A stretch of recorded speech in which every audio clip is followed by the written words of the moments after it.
This is Obsidian ASMR.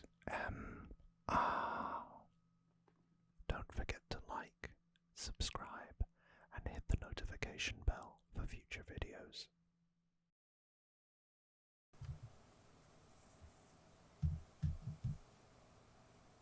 Hey, welcome back to Obsidian ASMR.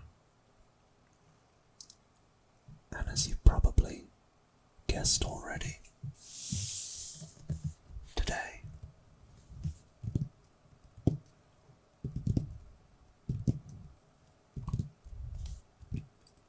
we're going to be unboxing this World of Warcraft, the Burning Crusade Collector's Edition. Now, you've probably gathered already that I'm a bit of a nerd, and you'd be right. But hey, it's kind of fashionable these days. When I was younger, this was the video game everyone was talking about from probably 2006 through to probably about 2011, and then it dipped, and then it came back in the mid 2010s. Some good content. Still going. So a bit of background before we start unboxing this. World of Warcraft is a game made by Blizzard Entertainment. You are now owned by Activision, the people who make the Call of Duty games. The original World of Warcraft was released in 2004, and it is an MMORPG, massive multiplayer online role-playing game. They're quite common these days, but at the time it was incredible, and it still is really. The scope, the size, and the variation you get when you step into Azeroth. I never really played vanilla World of Warcraft, but I did play the Burning Crusade. This was the first expansion pack that was released in 2007. Good year for games. Also the first year of Assassin's Creed and Halo 3, and I think Gears of War. So, a lot of good titles.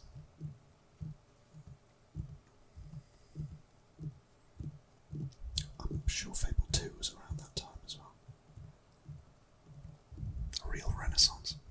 But anyway, this picks up exactly where World of Warcraft, or the intended story of World of Warcraft, finishes. The Alliance and the Horde, two warring factions, come together and confronted Doom Lord Kazak and stopped him, or attempted to stop him, from opening the Dark Portal.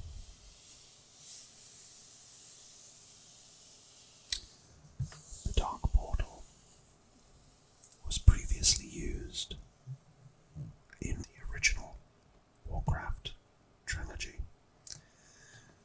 during the first invasion of Azeroth. What was the first invasion? I hear you ask. Well, the storyline that isn't fully described, and you got to piece it together yourself, is that the fallen titan, Sargeras, is basically looking to destroy and conquer the universe, going from planet to planet to planet, spreading his burning legion across the universe, the cosmos, devouring all life that stands in his way. At the beginning of the Burning Crusade story,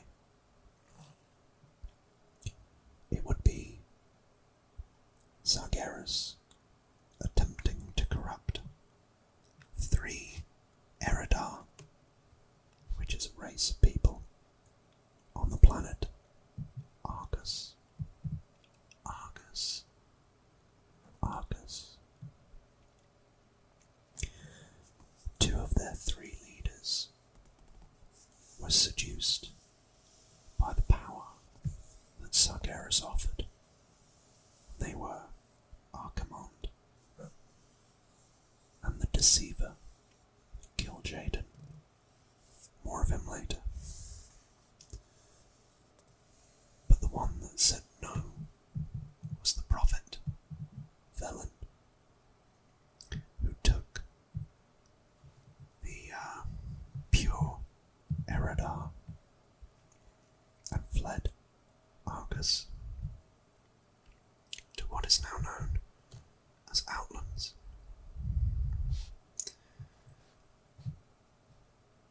Sargeras, Archimonde, and Kil'jaeden pursued them, this people that became known as the Draenei, and they found them on Outland.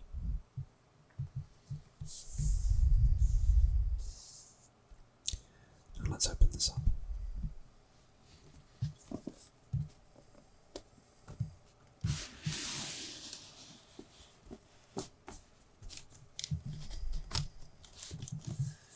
Because this is a neat segue into this gentleman.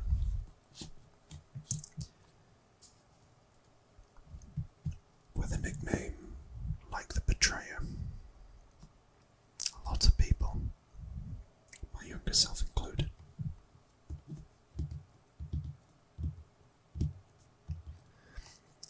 thought that the Night Elf, Illidan Stormrage, was in fact the true nemesis that needed to be defeated.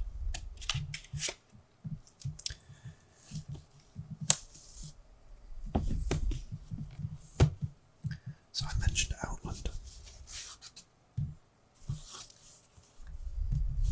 Outland is made up of 7 zones. I can't count. Hellfire Peninsula, the Sangamarsh, Nagrand, Turrigar Forest, Shadowmoon Valley, Blades Edge Mountains, and the Netherstorm.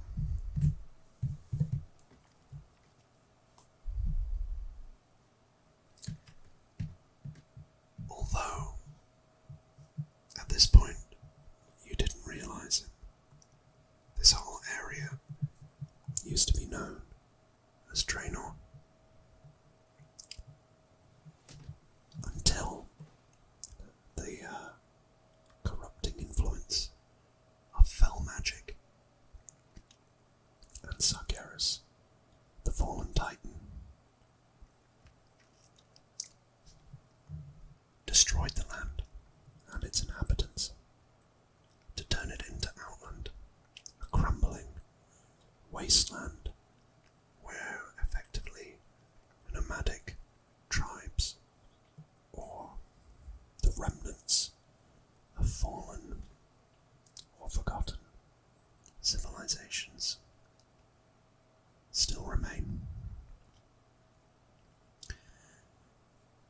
As you step out of the dark portal, you're in Hellfire Peninsula.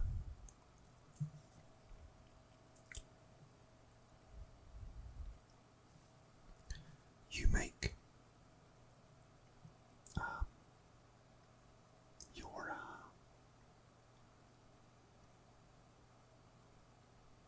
your way through to Zangarmarsh, and then you have a choice to go to Nagrand or Blades Edge Mountains. And in each of these areas, you can confront some of the big bads of the expansion.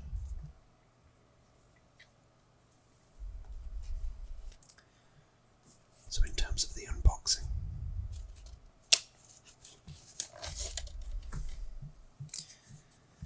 you a copy of the Burning Crusade expansion with a code, authenticator code. That's what CDs used to look like, kids. This is how we used to install video games. Yeah, it took 4 discs. This is the typical mouse mat that you get with all World of Warcraft expansions. It's a little beat up, this one. I got it second hand. It's still good though.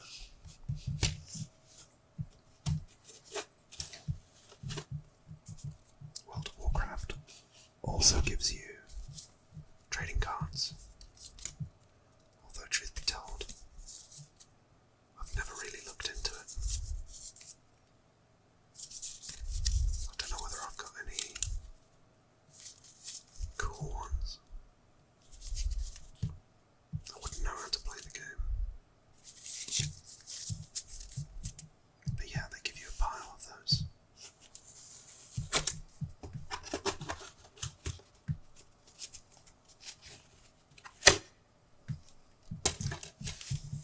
Let me just make some card noises.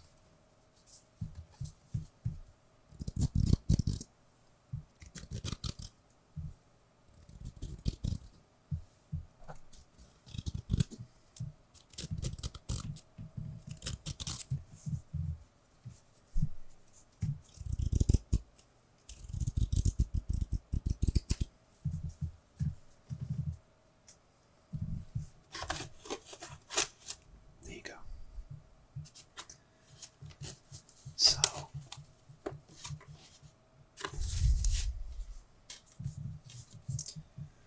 this is quite cool because it gives us a lot more insight into the cinematics, the making of the game, and even some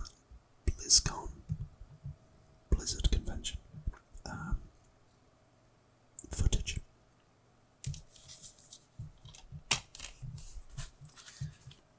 We've got a little production catalogue here.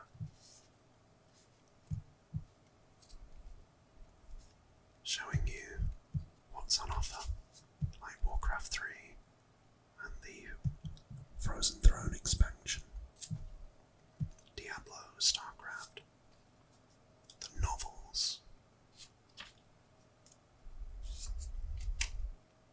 strategy guides, the Sunwell trilogy. That'd be quite cool to read. World of Warcraft, the board game. More trading cards.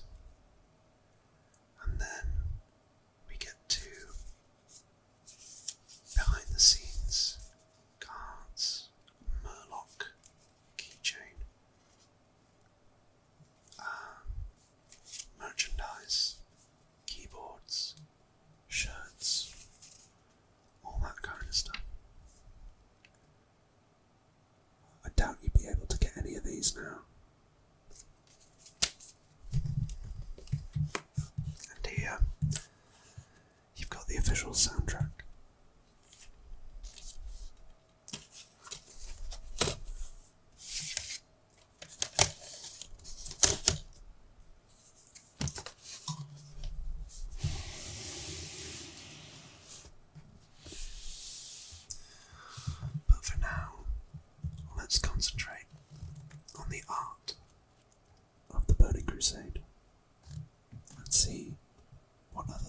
lore I can share with you. Give me a second. Okay.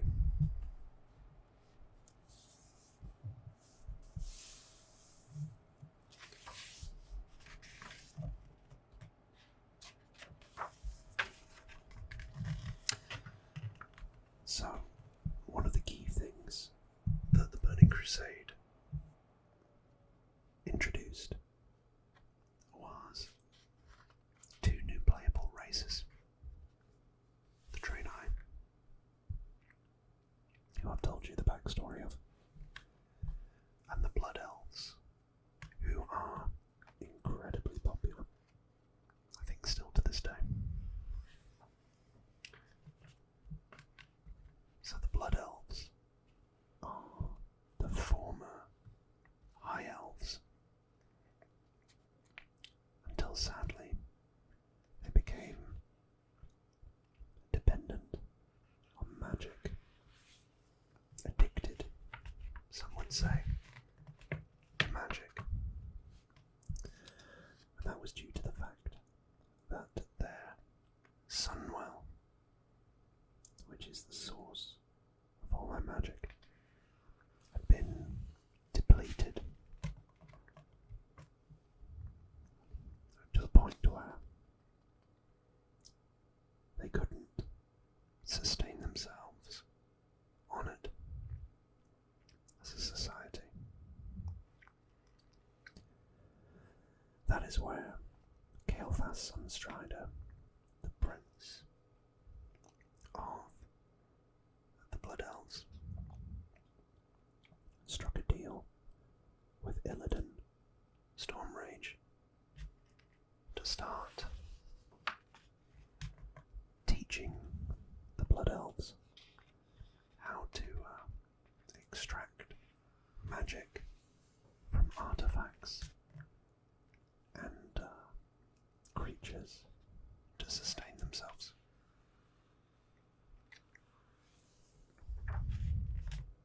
Here's Velen,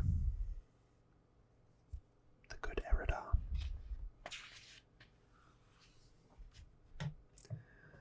The Draenei are basically persecuted, galactically persecuted, and they're susceptible to becoming broken or corrupted, and be devolved, as you can see there.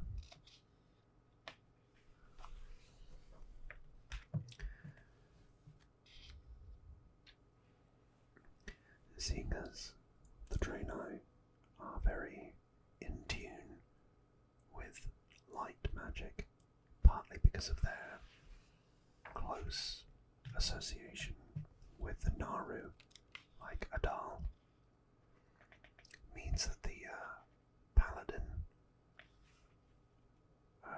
class is very, very associated with them. I mentioned the Sunwell. Well, Blood Elves can be Paladins too, but their way was effectively through the butchering of another Naru at the hands of Kael'thas, and that Naru, I believe, was Umuru. Umuru. Umuru. Umuru.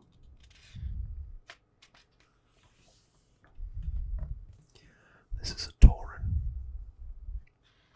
Looks like a warrior. Obviously human paladin.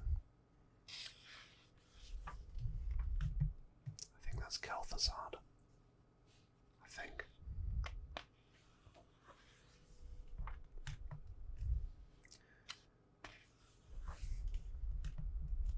That's what a night elf should look like without being corrupted. And obviously that corruption with Illidan was fell magic.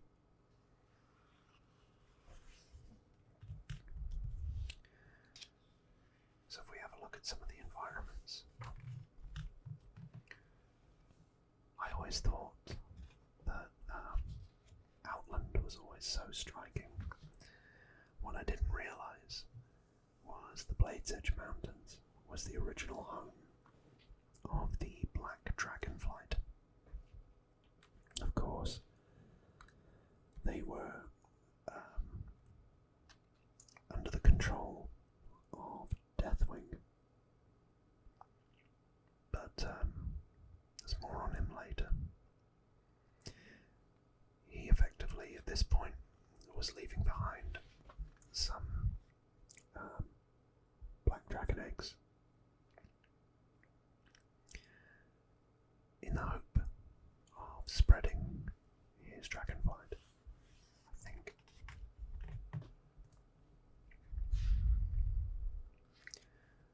There's Kael'thas. This is some Blood Elf architecture. It was really pretty. I loved going there.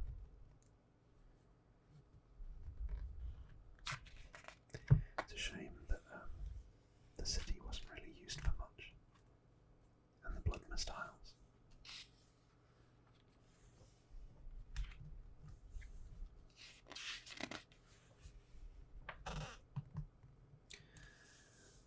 Now, this looks like the Bone Waste, which was the site of a former Draenei palace. Effectively, I think it was like a graveyard wasteland, that kind of thing.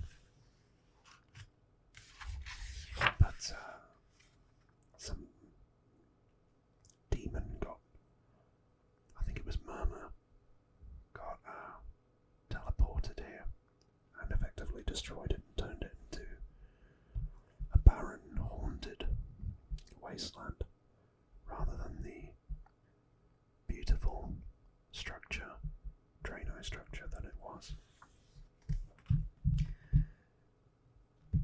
If you watch some of my other videos, you'll see what it should have looked like.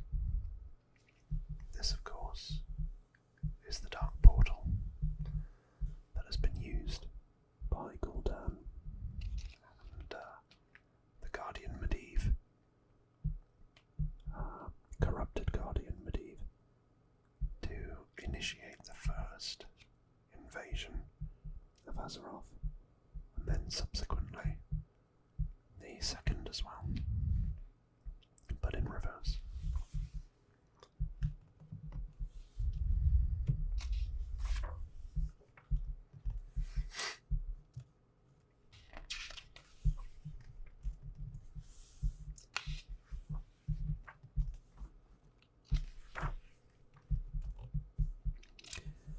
Illidan didn't just find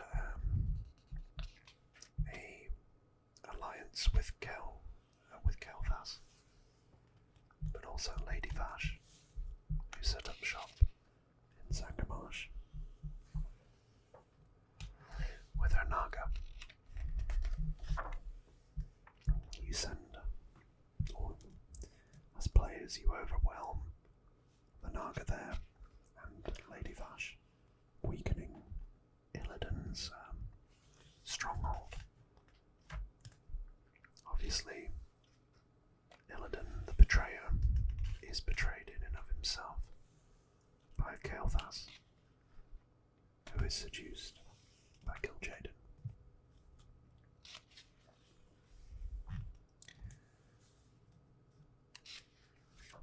The saga of Nagrand. Nagrand is like one of the few areas that isn't really touched by the corruption of the Burning Legion. And there you find some of the original Orc clans that didn't drink the blood of Manoroth when Gul'dan offered it to them. They still have the red skin, I believe, whereas the blood turned them green. enslaved them. So it was always quite nice to go back to Nagrand and get a more spiritual taking of the area, and indeed I think that's where Thrall starts to become more spiritual rather than just a warrior.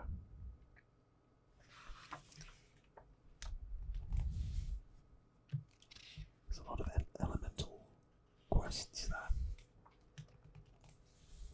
And yeah, I was sad enough to go and do all the quests in a zone. So this is Tempest Keep in the Netherstorm region. And this is effectively where you confront Kael'thas for the first time. And he's using these massive pumps to effectively concentrate all the mana and the energy of Outland so that he and his blood elves can feed their addiction.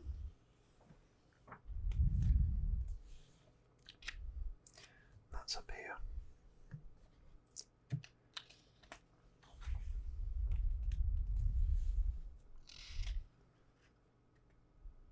Kael'thas.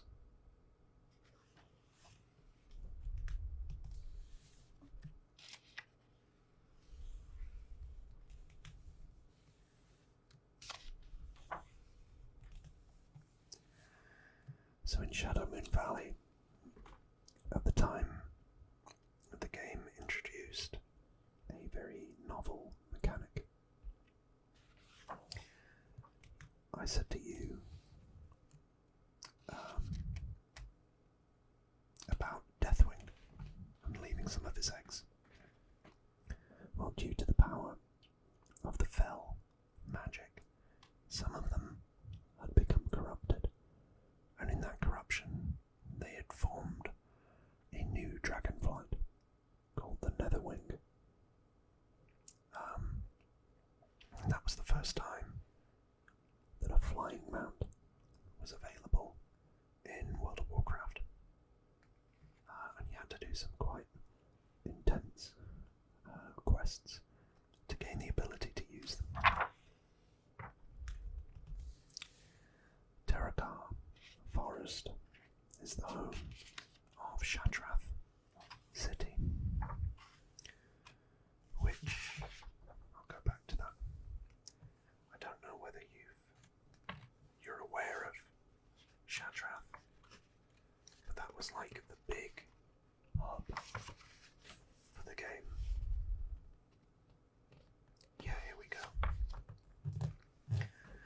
So there was Old Shatrath, which was made to look like all the Draenei had been murdered. And then there's Shatrath in and of itself. And this was one of the areas where you could do a lot of commerce, but there were two factions as well. So the Blood Elf sector and the Draenei sector. And they were called the Scryers and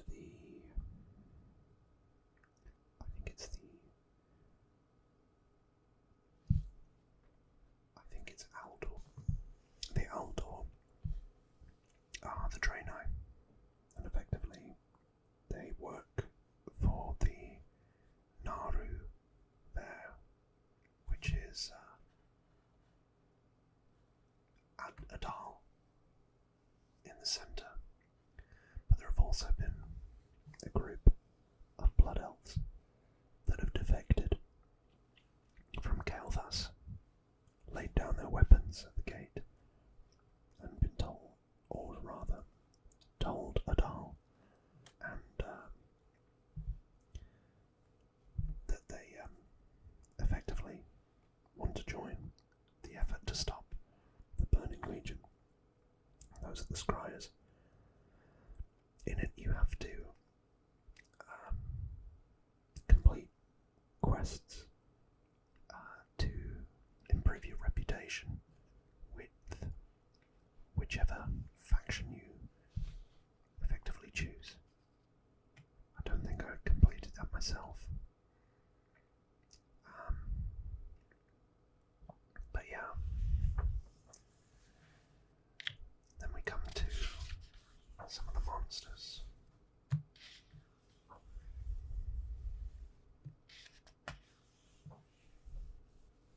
This thing, the Fell Reaver, that was a sight when you first saw it because it's huge.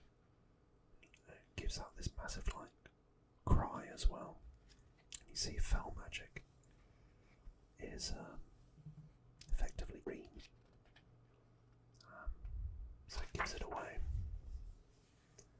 Then you can get some of these griffins as flying mounts as well.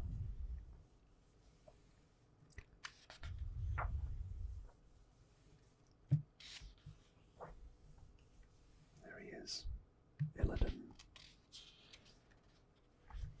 And over here, that's Kael'thas. I think I show him.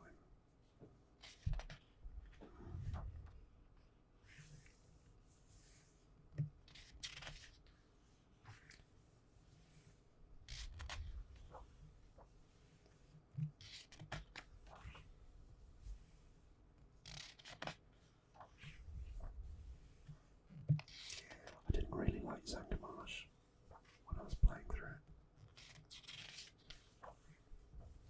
Not my kind of thing.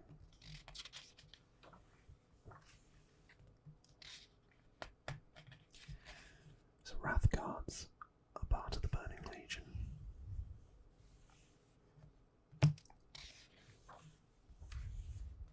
Then I'll skip all of the armour and weapons because it's just effectively transmog. What you could use, like there were some really cool ones like this stuff.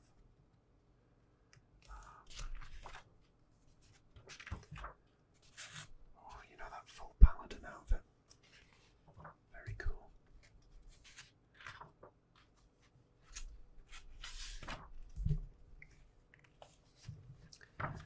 Effectively, at the end of the story of the Burning Crusade, Kael'thas has been defeated.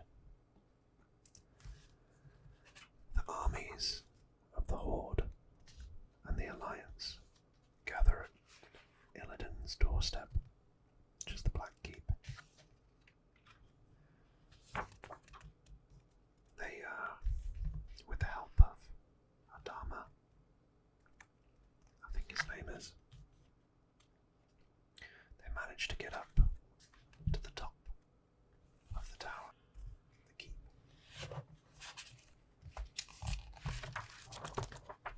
And from there, they challenge Illidan, beat him in a fight, seemingly killing him.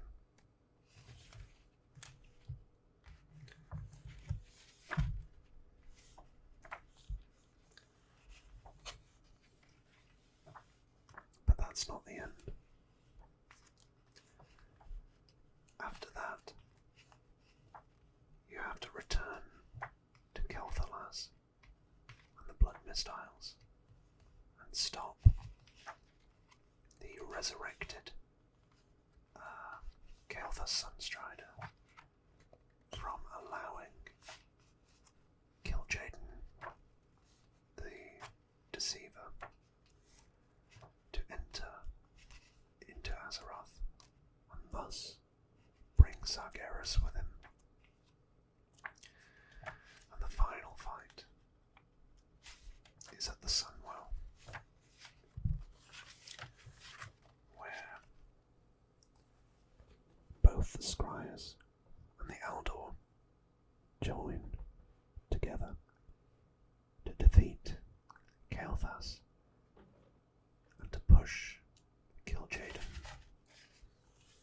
back through the Sunwell and to stop the corruption that they had ensued. I told you that the Naru Muuru was used and drained of his power, well, the Prophet Velen was able to utilize the remains of Mu'uru to restore the Sunwell after the defeat of Kael'thas, the temporary defeat of Kil'jaeden, thus freeing the Blood Elves from their magic addiction. And that is where we will leave it for this edition of our ASMR World of Warcraft series. If you want to hear more, make sure to like, subscribe, and comment below. I've got quite a few of these, and I know quite a lot about World of Warcraft. So I'm happy to whisper and talk you through some of the lore. And if you want specific characters or stories, let me know. I hope you're all sleeping soundly right now. But again, thank you for choosing to spend your time with me. I appreciate and love you all. Till next time, sweet dreams.